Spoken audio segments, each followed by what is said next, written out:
Gidunggab sa 82 anyos nga apuhan ang iyang 37 anyos nga apo nga lalaki sa Sitio Camagong, Barangay Lahug, ning Dakbayan sa Sugbo, pasado alas 7 niadtong Martes sa gabii.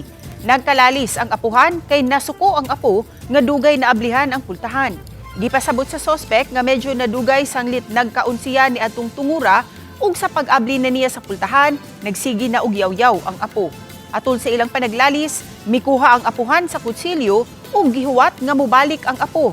Ug sa pagbalik sa iyang apo, dinhina nahitabo ang krimen.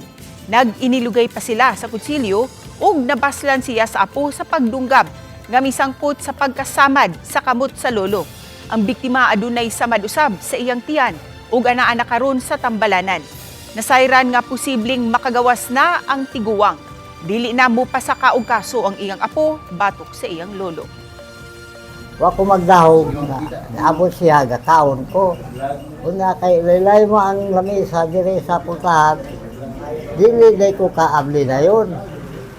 Na nanghugas ako sa plato kuman ako. Pila ka minuto mo pag pag-abli nimo. Naluyo man pag-abli ako sa